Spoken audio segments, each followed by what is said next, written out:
नमस्कार, सुप्रभात। आप देख रहे हैं खबर दिल्ली और समय हो चला है दिल्ली की 25 बड़ी खबरों को जानने का। इससे पहले यदि आप वीडियो को लाइक नहीं किए हैं तो लाइक कर दीजिए और चैनल को सब्सक्राइब कर लीजिए। तो आइए एक नजर डालते हैं 25 बड़ी खबरों पर फटाफट अंदाज में। दिल्ली वालों को लगेगा झटका, अगले महीने से बढ़ सकती है बिजली की दरें, जाने पूरी डिटेल। दिल्ली वासियों को महंगाई का एक और झटका लगने वाला है। दरअसल राजधानी में अप्रैल से बिजली की दरों में वृद्धि होने का अनुमान है। दिल्ली सरकार 3 बिजली वितरण कंपनियों को 38,000 करोड़ रुपये से अधिक के लंबित बकाये के भुगतान की तैयारी कर रही है, जिसके चलते बिजली दरें बढ़ने की संभावना है। अधिकारियों ने रविवार को यह जानकारी दी। हालांकि सरकार उपभोक्ताओं पर पड़ने वाले प्रभाव को कम करने के लिए बिजली दरों में होने वाली वृद्धि पर सब्सिडी देने की योजना भी बना रही है। बता दें कि पिछले साल अगस्त में सुप्रीम कोर्ट ने निर्देश दिया था कि दिल्ली की 3 निजी वितरण कंपनियां BRPL, BYPL और TPDDL को 7 साल के भीतर 27,200 करोड़ रुपए की वहन लागत सहित नियामक परिसंपत्तियों का भुगतान किया जाए। यह नियामक परिसंपत्तियां वे लागतें हैं जिनकी भविष्य में वसूली होने की उम्मीद है। दिल्ली वालों की आमदनी बढ़ी, 7.92% बढ़ी प्रति व्यक्ति आय, आर्थिक सर्वे की जाने खास बातें। दिल्ली की मुख्यमंत्री रेखा गुप्ता ने विधानसभा में 2025-26 की आर्थिक समीक्षा पेश की, जो राष्ट्रीय राजधानी की मजबूत अर्थव्यवस्था को दिखाती है। रिपोर्ट के अनुसार दिल्ली की प्रति व्यक्ति आय 5,31,610 रुपये तक पहुंचने का अनुमान है, जो राष्ट्रीय औसत से 2.5 गुना अधिक है। दिल्ली का सकल राज्य घरेलू उत्पाद यानी कि GSDP 9.42% की वृद्धि के साथ 13,27,055 करोड़ रुपये होने की संभावना है। यही नहीं, दिल्ली सरकार को 9,66,131 करोड़ रुपये का राजस्व अधिशेष मिलने की उम्मीद है। खीर समारोह के साथ दिल्ली के बजट सत्र का आगाज, विकास और हरित राजधानी पर रहेगा फोकस। दिल्ली सरकार ने सोमवार को बजट सत्र से पहले विधानसभा में खीर समारोह का आयोजन किया। इस अवसर पर मुख्यमंत्री रेखा गुप्ता ने कहा कि आगामी बजट विकास की गति तेज करने, बुनियादी ढांचे को मजबूत बनाने और निवासियों के जीवन स्तर में सुधार लाने पर केंद्रित होगा। इस समारोह में कैबिनेट मंत्रियों और विधायकों के साथ साथ किसान, चिकित्सक और शिक्षक भी उपस्थित रहे। इस कार्यक्रम के दौरान मुख्यमंत्री ने महिलाओं और स्कूली छात्राओं को खीर खिलाई। इस अवसर पर सभा को संबोधित करते हुए मुख्यमंत्री रेखा गुप्ता ने कहा कि बजट का लक्ष्य बेहतर नागरिक सुविधाएं, उन्नत बुनियादी ढांचा और एक ऐसा सकारात्मक वातावरण तैयार करना है जहां लोग आराम से रह सके। दिल्ली रेलवे यात्रियों के लिए बड़ी खबर, 26-27 मार्च की रात 5 घंटे बंद रहेगा टिकट बुकिंग सिस्टम। भारतीय रेलवे ने दिल्ली क्षेत्र के यात्रियों के लिए एक अत्यंत महत्वपूर्ण सूचना जारी की है, जिसमें PRS सेवाओं के अस्थायी निलंबन की जानकारी विस्तार से दी गई है। नॉर्दर्न रेलवे के अनुसार सिस्टम के आंतरिक रखरखाव और तकनीकी प्रदर्शन में सुधार करने के उद्देश्य से आगामी 26 और 27 मार्च की रात को यह बंदी प्रभावी होगी। इस निर्धारित 5 घंटे के समय के दौरान यात्री ऑनलाइन वेबसाइट या रेलवे काउंटर के माध्यम से किसी भी प्रकार की टिकट बुकिंग या पूछताछ करने में पूरी तरह असमर्थ रहेंगे। रेलवे ने सभी यात्रियों को यह सलाह दी है कि वे अपनी भविष्य की यात्रा की योजना इस महत्वपूर्ण समय अंतराल को ध्यान में रखते हुए बहुत पहले से ही सुव्यवस्थित कर लें। इस शहीद-ए-आजम की प्रतिमा का अनावरण, सीएम रेखा गुप्ता ने कहा, आने वाली पीढ़ियों के लिए यह स्थल तीर्थ के समान। शहीद दिवस के अवसर पर देश से आज महान क्रांतिकारियों भगत सिंह, राजगुरु और सुखदेव के बलिदान को नमन कर रहे हैं। इसी कड़ी में राष्ट्रीय राजधानी के पार्लियामेंट स्ट्रीट स्थित RCS कार्यालय परिसर में एक ऐतिहासिक अध्याय का पुनरुद्धार हुआ। यहां शहीद-ए-आजम भगत सिंह की एक भव्य प्रतिमा का अनावरण किया गया। इसके साथ ही उसी परिसर में स्थित उस ऐतिहासिक कोर्ट ट्रायल रूम का भी जीर्णोद्धार कर लोकार्पण किया गया, मैं जहां कभी अंग्रेजी हुकूमत ने भगत सिंह के खिलाफ मुकदमे की सुनवाई की थी। अनावरण समारोह के दौरान मुख्यमंत्री रेखा गुप्ता ने कहा कि यह प्रतिमा केवल पत्थर की मूर्त नहीं, बल्कि उस क्रांतिकारी चेतना का संचार है जिसने युवाओं को गुलामी की जंजीरों को तोड़ने का साहस दिया।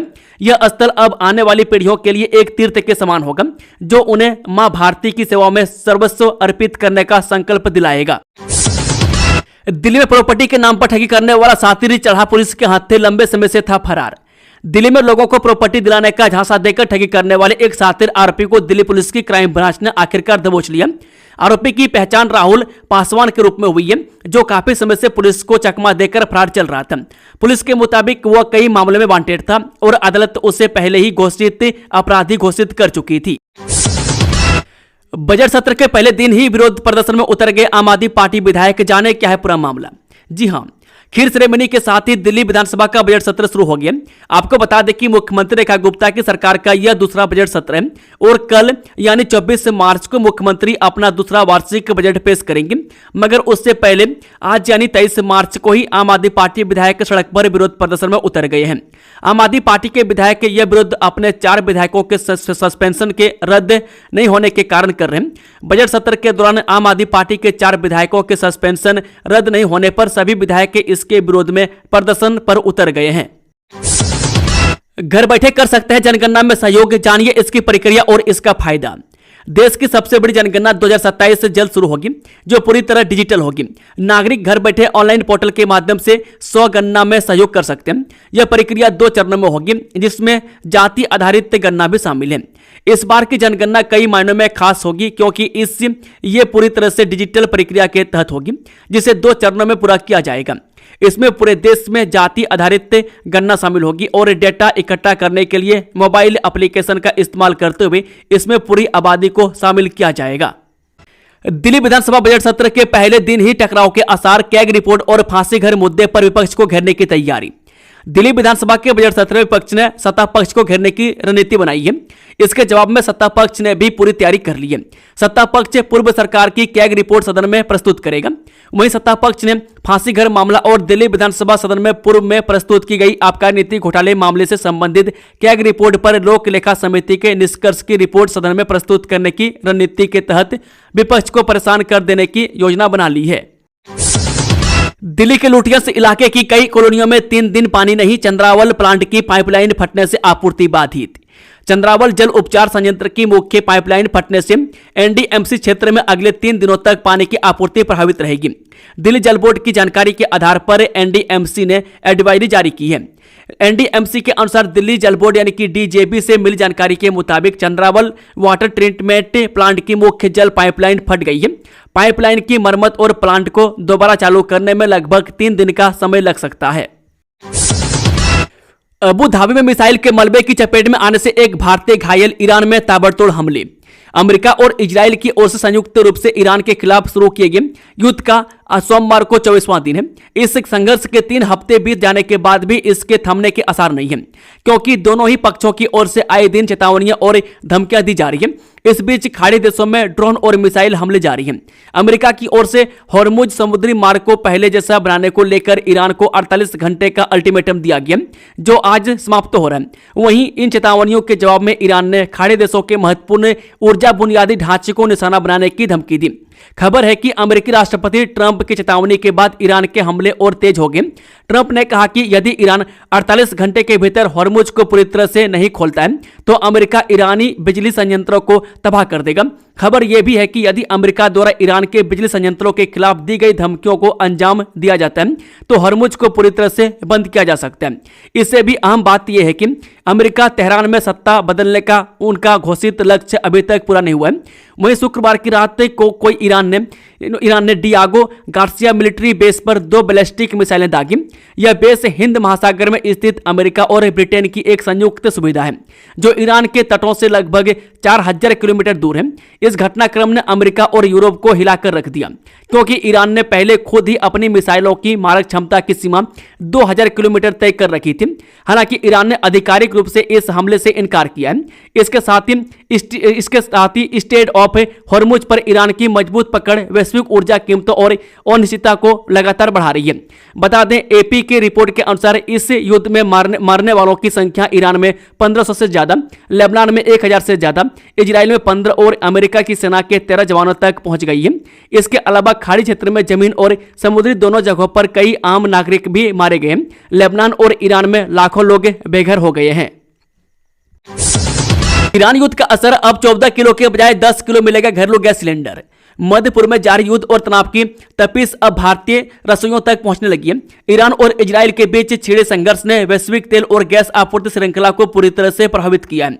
भारत, जो अपनी एलपीजी जरूरतों का एक बड़ा हिस्सा आयात करता है, इस समय गंभीर आपूर्ति संकट का सामना कर रहा है। स्थिति को देखते हुए भारत सरकार और ऑयल मार्केटिंग कंपनियां यानी कि OMCS घरेलू गैस सिलेंडर के वजन में कटौती करने की एक बड़ी योजना पर विचार कर रही है। बता दें कि इकोनॉमिक टाइम्स की एक रिपोर्ट के अनुसार सरकार वर्तमान में उपयोग होने वाले 14 किलो के मानक सिलेंडर में गैस की मात्रा घटाकर 10 किलो करने पर विचार कर रही है। इस रणनीतिक कदम का मुख्य उद्देश्य कम उपलब्ध स्टॉक के बावजूद अधिक से अधिक परिवारों तक गैस पहुंचाना है। यदि यह योजना लागू होती है तो सिलेंडर की कीमत में भी अनुपातिक कटौती की जाएगी।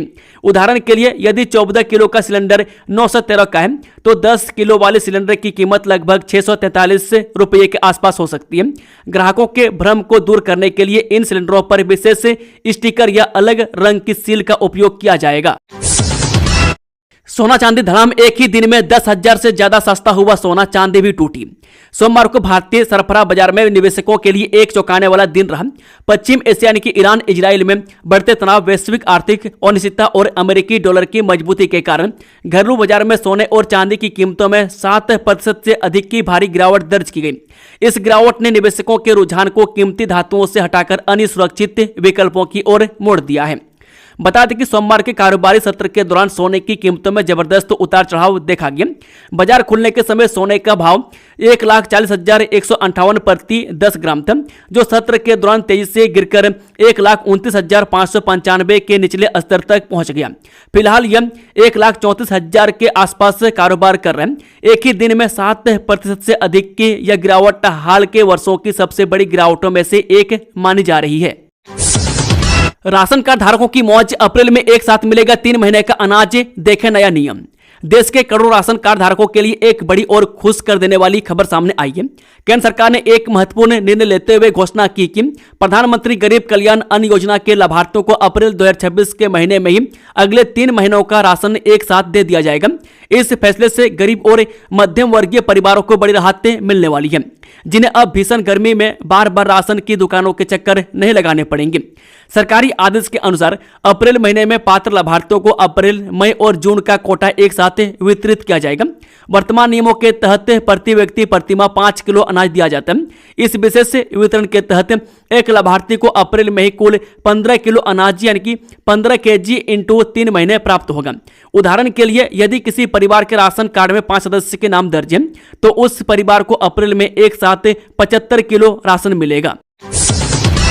राष्ट्रीय लोक अदालत में हुआ 1,55,000 से ज्यादा मामलों का निपटारा, 350 करोड़ 63 लाख रुपए का मिला राजस्व। राजधानी दिल्ली में रविवार को साल की दूसरी राष्ट्रीय लोक अदालत का आयोजन हुआ। पहले इस राष्ट्रीय लोक अदालत का आयोजन 14 मार्च को होना था, जो नहीं हो सका था। इस राष्ट्रीय लोक अदालत के देर रात प्राप्त आंकड़े के अनुसार कुल 1,55,681 मामलों का निपटारा किया गया। साथ ही 363 लाख रुपए का राजस्व प्राप्त हुआ। टेस्ट ड्राइव के बहाने एमबीए का छात्र शोरूम से चुराता था महंगी बाइक, पुलिस ने किया गिरफ्तार। रोहिणी जिले की विजय विहार थाना पुलिस ने शोरूम से टेस्ट ड्राइव के बहाने महंगी बाइक चुराने वाले एमबीए के छात्र को भलसवा से गिरफ्तार किया। शोरूम से लगातार मिल रही चोरी की शिकायतों पर पुलिस ने टेस्ट ड्राइव वाली बाइक में जीपीएस ट्रैकर लगाने की सलाह दी। इसके जरिए ही आरोपी को दबोचा गया और उसके पास से पुलिस ने 6 महंगी मोटरसाइकिल बरामद की। दिल्ली में रेल पटरियों का होगा हाईटेक मेंटेनेंस, ट्रैक मशीन और आरजीएम साइडिंग विकसित करने की योजना। रेलवे दिल्ली में रेल पटरियों के रखरखाव और सुधार को एक अधिक आधुनिक बनाएगा। विभिन्न रेलवे स्टेशनों पर ट्रैक मशीन साइडिंग और रेल ग्राइडिंग मशीन साइडिंग विकसित की जाएगी। इससे रेलवे के बुनियादी ढांचे को मजबूती मिलेगी और यात्रियों की सुरक्षा भी बेहतर होगी। पेट्रोल डीजल से नहीं, आईआईटी दिल्ली स्वदेशी ईंधन से दौड़ा रहा कार, सीबीजी से चल रही है गाड़ी। इजराइल, अमेरिका और ईरान युद्ध के कारण पैदा हुए ऊर्जा संकट के बीच आईआईटी दिल्ली की ओर से गाड़ी में स्वदेशी ईंधन का उपयोग किया जा रहा है। यह भविष्य के ईंधन के उपयोग के नए रास्ते खोल सकता है। इससे दूसरे देशों पर पेट्रोल, डीजल और गैस की निर्भरता कम होगी।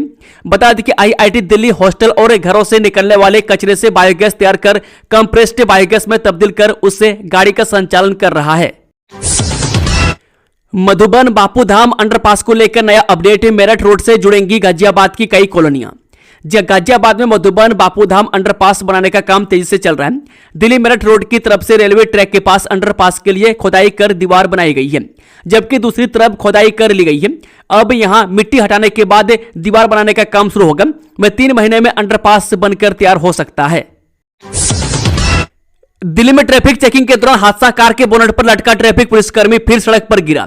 पश्चिमी दिल्ली के जनकपुरी इलाके में शनिवार यानी कि 21 मार्च को ट्रैफिक चेकिंग के दौरान एक ऐसी घटना सामने आई जिसने कानून व्यवस्था और सड़क सुरक्षा पर गंभीर सवाल खड़े कर दिए। एक कार ड्राइवर ने रुकने के बजाय ट्रैफिक पुलिसकर्मी को ही अपनी गाड़ी के बोनेट पर घसीट लिया, जिसका वीडियो अब सोशल मीडिया पर तेजी से वायरल हो रहा है। जानकारी के अनुसार जनकपुरी स्थित सुपर स्पेशलिस्ट अस्पताल के पास ट्रैफिक पुलिस नियमित रूप से ड्रंकिंग ड्राइविंग चेकिंग कर रही थी। इसी दौरान एक संदिग्ध सेंट्रो कार को रोकने का इशारा किया गया, लेकिन ड्राइवर ने नियमों का पालन करने के बजाय मौके से भागने की कोशिश की। दिल्ली वालों सावधान, सर्च किया अस्पताल का नंबर और खाते से उड़े 53,000 रुपये। रोहिणी के एक शख्स को एक अस्पताल का नंबर ऑनलाइन सर्च करना महंगा पड़ा। पीड़ित ने एक नामी अस्पताल में एक डॉक्टर से अपॉइंटमेंट लेने के लिए ऑनलाइन उस हॉस्पिटल का नंबर सर्च किया। नंबर के जरिए जिससे संपर्क हुआ उसने एक लिंक भेजकर पीड़ित को 10 रुपये जमा करने के लिए कहा। बाद में उनके बैंक खाते से हजारों रुपये निकाल लिए। पीड़ित को बाद में ठगी का एहसास हुआ। उन्होंने साइबर क्राइम पोर्टल पर अपनी कंप्लेन रजिस्टर्ड कराई है। पीड़ित ने 10 रुपये पे कर दिए, लेकिन कुछ देर बाद एक अन्य मोबाइल नंबर से फोन आया और बताया गया कि भुगतान नहीं हुआ है। उसने बताया कि वह एक फाइल भेज रहा है, उसमें अपनी सारी जानकारी मुहैया करा दो। पीड़ित ने ऐसा ही किया। इसके बाद उनके खाते से 53,000 रुपये निकल गए। पीड़ित ने इसकी शिकायत साइबर पोर्टल पर की। अब पुलिस जांच कर रही है। आबादी से लेकर कर्ज के पहाड़ तक 6 नगर निगम में टॉप पर दिल्ली एमसीडी। दिल्ली नगर निगम आबादी और देनदारियों के मामले में सबसे आगे है। एमसीडी की अगर देश की 6 म्युनिसिपल कॉरपोरेशन मुंबई, पुणे, अहमदाबाद, हैदराबाद और बेंगलुरु से तुलना की जाए तो कोई भी कॉरपोरेशन आसपास भी नहीं ठहरती। 17,000 करोड़ के बजट वाली एमसीडी पर 15,592 करोड़ की देनदारी है। इसमें से 50% से अधिक देनदारी दिल्ली सरकार से लिए गए लोन के रूप में शामिल है। प्रति व्यक्ति आय के आंकड़े देखें तो एमसीडी 5वें नंबर पर आती है। आबकारी नीति से 2,000 करोड़ से ज्यादा का नुकसान, आम आदमी पार्टी सरकार पर फिर उठे सवाल। दिल्ली आबकारी नीति पर लोक लेखा समिति यानी कि पीएसी रिपोर्ट सामने आई है। पीएसी की ताजा रिपोर्ट में दिल्ली की आबकारी नीति को लेकर बड़े खुलासे किए गए हैं। रिपोर्ट में आरोप लगाया गया कि तत्कालीन उप मुख्यमंत्री मनीष सिसोदिया के कार्यकाल में लिए गए कई फैसलों से सरकार को 2,000 करोड़ रुपये से अधिक का नुकसान हुआ है। नीति निर्माण व क्रियान्वयन में गंभीर अनियमितताएं सामने आई है। एक फ्लैट के कई सौदे, गाजियाबाद की एएसजी एप्पल 7 सोसाइटी में करोड़ों का स्कैम, बिल्डर के खिलाफ एफआईआर दर्ज। गाजियाबाद की क्रॉसिंग रिपब्लिक स्थित एएसजी एप्पल 7 सोसाइटी में बिल्डर पर धोखाधड़ी का मामला दर्ज हुआ है। आरोप है कि बिल्डर ने एक ही फ्लैट कई खरीदारों और बैंकों को बेचकर करोड़ों रुपए की ठगी की है। फ्लैट खरीदारों की शिकायत पर आयुक्त के आदेश पर बिल्डर के खिलाफ मुकदमा दर्ज किया गया। पीड़ितों का कहना है कि आरोपित बिल्डर पर मेरठ में भी कई मुकदमे दर्ज हैं और यूपी रेरा ने ग्रेटर नोएडा में फर्जी दस्तावेज बनाने का केस दर्ज कराया हुआ है। बिल्डर जेल में बंद है। दिल्ली में ऑटो गैंग का खेल, साजिश रच दंपति से लाखों का जेवर नकदी उड़ाई, जांच में जुटी पुलिस। राजधानी दिल्ली में ऑटो चालकों द्वारा ठगी की घटनाएं जारी हैं। वहीं गदाईपुर निवासी जय प्रकाश सिंह और उनकी पत्नी के साथ आनंद विहार से घर जाते समय एक ऑटो चालक ने करीब 10 लाख रुपए के गहने और नकदी चुरा ली। इस शहीद दिवस पर सीएम रेखा गुप्ता ने किया भगत सिंह की प्रतिमा का अनावरण, ऐतिहासिक ट्रायल रूम का भी लोकार्पण। शहीद दिवस पर रेखा गुप्ता ने पार्लियामेंट स्ट्रीट स्थित आरसीएस कार्यालय में भगत सिंह की प्रतिमा का अनावरण किया और ऐतिहासिक कोर्ट ट्रायल रूम का लोकार्पण किया। यह स्थल भगत सिंह के मुकदमे से जुड़ा है, जो उनके साहस और राष्ट्रभक्ति का प्रतीक है। स्वामी नारायण अक्षरधाम में सजी फूलों की होली, महंत स्वामी महाराज के सानिध्य में अनूठा उत्सव। दिल्ली के स्वामी नारायण अक्षरधाम में ब्रह्म स्वरूप महंत स्वामी महाराज के सानिध्य में फूलों की होली का उत्सव मनाया गया। इस आध्यात्मिक संगम में भक्ति और उल्लास का अनूठा दृश्य देखने को मिला। स्वामी श्री के दिल्ली आगमन पर शनिवार शाम एक भव्य स्वागत सभा का आयोजन किया गया। इस सभा में पूर्वांचल, उत्तराखंड और पंजाब की सांस्कृतिक झलक देखने को मिली। बाल वृंद, युवा और वरिष्ठ हरिभक्तों ने पारंपरिक नृत्य और गीतों के माध्यम से स्वामी श्री का भावपूर्ण स्वागत किया। 6 केजी चांदी के साथ दबोचे गए 4 बदमाश, कीमती सामान भी बरामद। दिल्ली पुलिस ने किया गिरोह का भांडाफोड़। प्रसाद नगर पुलिस ने हौज खास में घर से चोरी करने वाले 4 आरोपियों को गिरफ्तार किया। इनके पास से लगभग 6 केजी 350 ग्राम में चोरी की चांदी, तांबा और अन्य कीमती सामान बरामद हुआ है। इसके बाद पुलिस ने उनका पीछा कर चोरों को पकड़ लिया। तलाशी लेने पर उनके पास से चांदी, तांबा और कांसे के आभूषण, बर्तन, सिक्के और धार्मिक वस्तुएं बरामद हुई। नजफगढ़ में 11 करोड़ 50 लाख रुपए के विकास कार्यों का शुभारंभ, बुनियादी ढांचे को मिलेगा बढ़ावा। नजफगढ़ वार्ड में 11 करोड़ 50 लाख रुपए की लागत से विभिन्न जनहितकारी परियोजनाओं का शिलान्यास और उद्घाटन किया गया। इनमें गोपाल नगर में सड़क निर्माण, मिंत्राऊ व झड़ोदा गांव में गलियों नालियों का आधुनिकीकरण, स्ट्रीट लाइटें, शौचालय ब्लॉक, ओपन जिम और पार्क शामिल हैं। कार्यक्रम के दौरान गोपाल नगर में एमसीडी रोड व पीपल वाली गली का निर्माण, मित्राऊ व झड़ोदा गांव में गलियों और नालियों के आधुनिकीकरण कार्य का शुभारंभ किया गया। क्षेत्र की सुरक्षा और सुंदरता के लिए 28 से हाई मोस्ट लाइटें, 800 नई स्ट्रीट लाइटें और 2 टॉयलेट ब्लॉकों का उद्घाटन हुआ। साथ ही स्वास्थ्य के प्रति जागरूकता फैलाते हुए 6 ओपन जिम और 5 पार्कों के निर्माण कार्य भी उद्घाटन किया गया। 40 साल बाद दिल्ली में चली डबल डेकर बस की राह रोक रही लुटियंस की हरियाली, एनडीएमसी से नियमित छटाई की मांग। दिल्ली में 40 साल बाद शुरू हुई डबल डेकर बसों को लुटियंस दिल्ली की हरियाली से चुनौती मिल रही है। सामान्य बसों से अधिक ऊंची होने के कारण पेड़ों की लटकती डालियां बसों को खरोच रही है। विभिन्न मार्गों पर संचालन के बावजूद नियमित छटाई की आवश्यकता है। वैसे डबल डेकर बस चालक को निर्देश है कि वह बस की ऊंचाई के मद्देनजर उसे सड़क के मध्य से गुजारें, लेकिन दिक्कत यह है कि डालियां बीच सड़क तक झुकी हुई है। डबल डेकर बस की ऊंचाई करीब 4.75 मीटर है, जबकि डीटीसी की समान ये एसी बसों की ऊंचाई 3.8 मीटर है। यह बस पिछले माह सड़क पर उतरी है, जिसका संचालन पर्यटन विभाग द्वारा किया जा रहा है। दोस्तों, खबरों का सिलसिला यहीं पर समाप्त होता है। अगर जानकारी पसंद आई तो वीडियो को लाइक, शेयर, चैनल को ज़्यादा से ज़्यादा सब्सक्राइब करें और शेयर करें। Thank you, all the best. जय हिंद, जय भारत, वंदे मातरम।